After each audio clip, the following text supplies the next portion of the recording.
Your mama could freeze you mid-sentence from across a church pew without saying a single word. Meanwhile, your white friends down the street got a countdown. 3, 2, 1. Sometimes that countdown actually reached 0. In a black household, there was no countdown. The look was the countdown. But that was just one of 25 unwritten parenting rules that shaped how an entire generation moves through the world. And almost nobody is explaining them anymore. Number 1. The look versus the countdown. In black households across America, discipline did not always require words. It required eye contact. If your mama gave you the look from across the living room, across the grocery store aisle, or even across a church pew, you already knew what time it was. That one glance could freeze a kid mid-sentence. There was no yelling, no negotiation, just pure authority communicated through two eyes and a slightly tilted head. Meanwhile, in many white households, the approach leaned more toward verbal countdown systems. 3, 2, 1. Sometimes the countdown actually reached 0. In a black household, the look was the countdown. Number 2, the government name. You knew you were in serious trouble the moment your parent used your full legal name. First, middle, and last. Maybe even a bonus middle name you forgot existed. In white homes, kids often heard their first name repeated with increasing volume. In black homes, hearing all 3 or 4 of your names strung together like a court summons meant the situation had escalated beyond recovery. That was not a warning. That was sentencing. Number 3. Cleaning before company comes over. The doorbell was not ringing for another 6 hours, and yet the entire household was already in emergency cleaning mode. Every child had an assignment. Somebody was vacuuming. Somebody was wiping down the bathroom. Somebody was hiding random clutter inside the bedroom closet like a crime scene cleanup crew. Baseboards got wiped. Couch cushions got flipped. The good towels came out of storage. Rooms that nobody ever entered suddenly had to be spotless. And if you did not clean fast enough, you heard about it. In many white households, it was more of a quick tidy-up, maybe stashing a few things in a closet, and the door was open. Two very different philosophies about presentation, pride, and what your house says about your family. But these first 3 were just the surface-level stuff. The differences went much deeper than discipline and cleaning. Number 4. Yes, ma'am. No, sir. In black homes, especially in the South, respect language was non-negotiable from the moment you could speak. You addressed every adult with sir or ma'am. Teachers, neighbors, the woman at the grocery store, your auntie's friend you just met 30 seconds ago. There were no exceptions. In many white households, kids called adults by their first names or used casual greetings. Neither approach was wrong, but the expectations could not have been more different. Number 5. Sunday dinner. Sunday dinner in a black household was not a meal. It was an institution. Grandma started cooking before the sun came up. The dining table became the center of the entire family universe for a few hours every single week. Relatives you had not seen in months showed up like clockwork. The food was layered, intentional, and there was always enough for unexpected guests. In many white homes, Sunday dinner existed too, but it often looked more like a planned sit-down or a restaurant outing. The black Sunday dinner kitchen was a production line of love. Number 6. We have food at home. Every black kid on earth has heard this sentence while staring longingly at a McDonald's drive-thru window from the back seat of a car. It did not matter how hungry you were. The answer was always the same. We have food at home. And the wild part is, there usually was food at home. This was a financial boundary disguised as a life lesson. In many white households, the drive-thru was more of a quick stop, no big deal. Two very different relationships with convenient spending and budget discipline. Now the next one is where the biggest debates start, and honestly, where a lot of people start rethinking their own childhoods. Number 7. Whoopings versus timeouts. In many black households, physical discipline in the form of a belt, a switch, or whatever was within arm's reach was standard operating procedure for generations, and you did not get to choose the instrument. Your mama did. Sometimes it was a shoe. Sometimes it was a wooden spoon. Sometimes she sent you outside to pick your own switch off the tree, which was psychological warfare on a whole different level. The philosophy was simple. Consequences should be memorable, so mistakes do not repeat. In many white households, the approach leaned toward timeouts, grounding, or losing privileges like screen time or dessert. Both systems came from a place of wanting to raise respectful kids. The methods just looked completely different depending on which house you walked into. And today, a lot of parents from both backgrounds are rethinking which parts of their own upbringing they want to carry forward. Number 8. Church on Sunday morning. In black households, church was not optional. It was baked into the family schedule like breathing. You were up early, dressed in your best clothes, and sitting in that pew whether you wanted to be there or not. Church was spiritual, social, and communal all at once. It was where families connected with their community, their faith, and their history. In many white families, church attendance varied more widely. Some went weekly, some went on holidays, some did not go at all. The black church experience was a pillar of the entire household structure. Number 9. Seasoning the food. If you grew up in a black household, seasoning was a language. Garlic powder, onion powder, paprika, cayenne, seasoning salt, and whatever secret blend your grandmother refused to write down because the recipe lived in her hands. Food was never bland, ever. In some white households, salt and pepper carried the full workload, and that was considered perfectly fine. This difference became one of the most talked about cultural observations on the internet for a reason. Seasoning was not just about taste. It was about tradition being passed from grandmother to mother to daughter in a kitchen with no measuring cups. And speaking of that kitchen, this next one might be the most universally recognized experience on the entire list. Number 10. Kitchen table hair care. Saturday mornings in a black household often meant sitting between your mama's knees while she parted, braided, greased, and styled your hair at the kitchen table. The hot comb on the stove was a rite of passage. It was painful sometimes, long always, and deeply communal. Sisters waited their turn. Cousins got done too if they were visiting. In white households, hair care was typically a quicker routine or a salon trip. The kitchen table hair session was a cultural experience that doubled as bonding time, therapy, and a crash course in sitting still. Number 11. The cousin ecosystem. Black families have cousins, second cousins, third cousins, play cousins, and cousins who are technically not related to you at all, but have been around so long that nobody questions it anymore. The cousin network in a black family could span entire zip codes. In many white families, the cousin circle was more defined and structured. You knew exactly who was related and how. In black families, "that's my cousin" could mean anything from actual blood relation to "our mamas went to high school together." Number 12. Do not touch anything in the store. Walking into any store with a black parent meant keeping your hands glued to your sides like a soldier at attention. You did not pick things up. You did not point at things.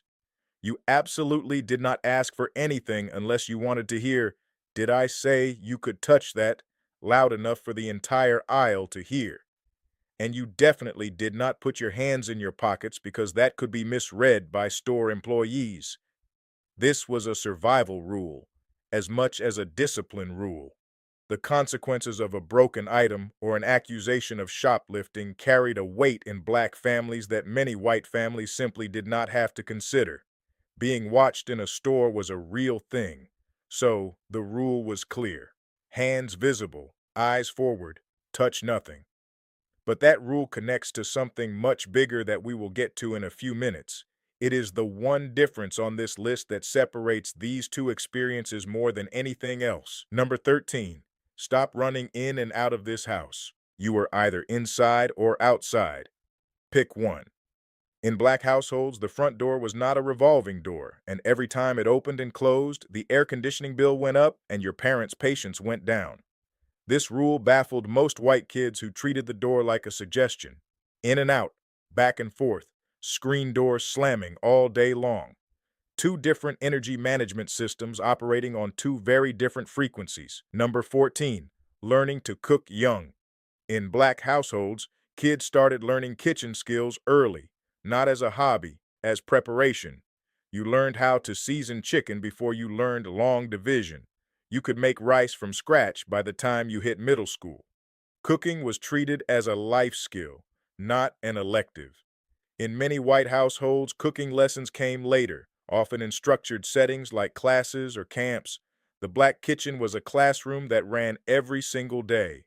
Number 15, financial survival lessons. Black parents taught money differently because they had to. Lessons about stretching a dollar, avoiding debt traps, understanding that the system was not built in your favor, and figuring out how to build something from nothing came early and came often. These conversations were not about wealth management. They were about survival first and building second. In many white households, money conversations leaned more towards saving for college, investing, and building credit within a system that already recognized you. Two completely different starting lines leading to very different financial philosophies. And if those financial lessons hit home for you, there is a free guide called the Black Dollar Playbook that puts all of that generational money wisdom into one place. The kind of financial knowledge worth passing down to your kids and grandkids. The link is in the description. Go grab it. Now, this next one is the heaviest item on the entire list, and it is the one that separates these two parenting experiences more than anything else. Number 16, the talk.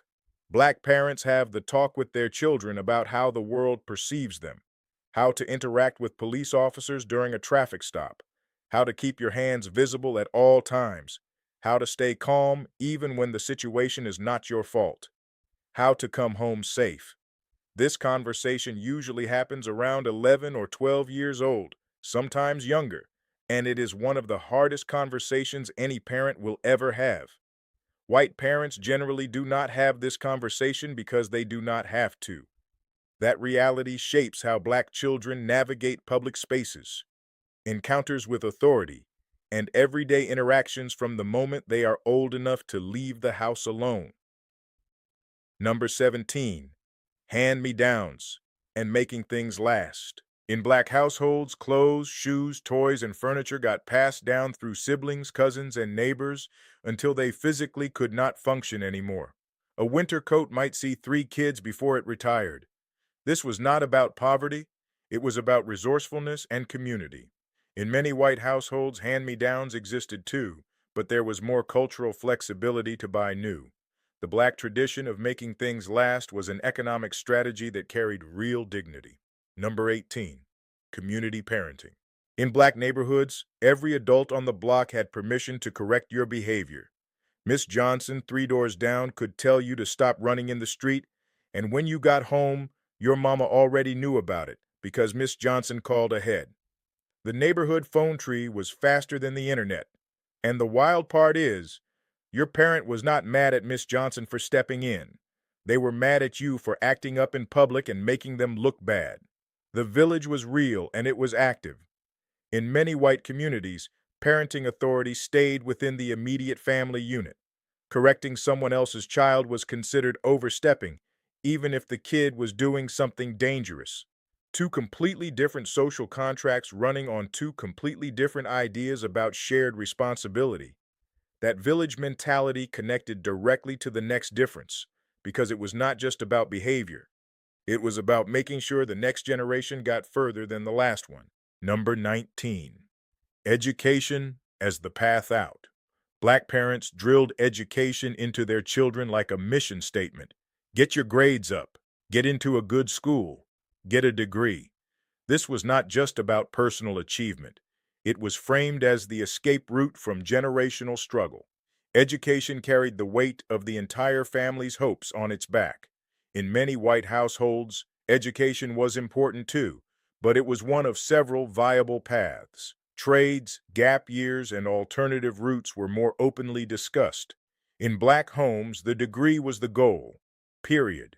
Number 20, music in the house. A black household without music playing was either empty or something was seriously wrong.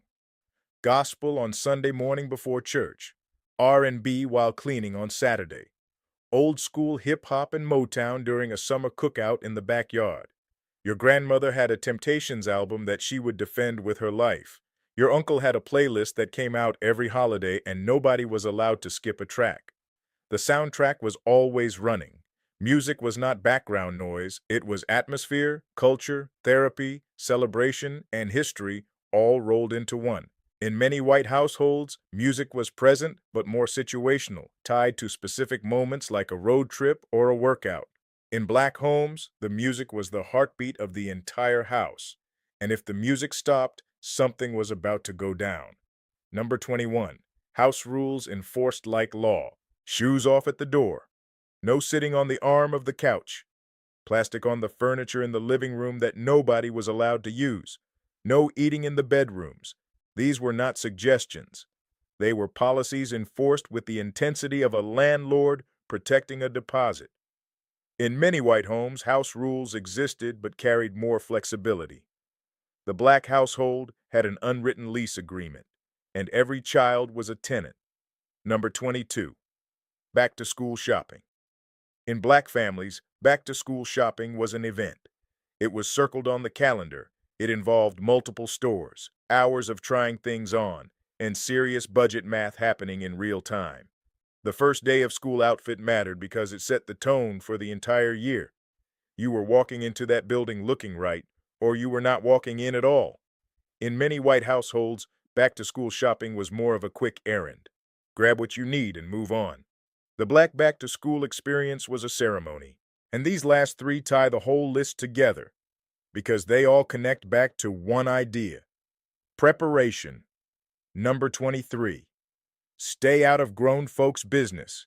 When adults were talking in the kitchen, the living room, or anywhere else in the house, children in black households knew one universal law: stay out of it. You did not interject. You did not linger nearby pretending to get water. You did not repeat what you heard. Grown folks' business was classified information with zero clearance for minors. In many white homes, kids were more included in household conversations and family decisions. Two very different boundaries around information access. Number 24. Getting your first job early.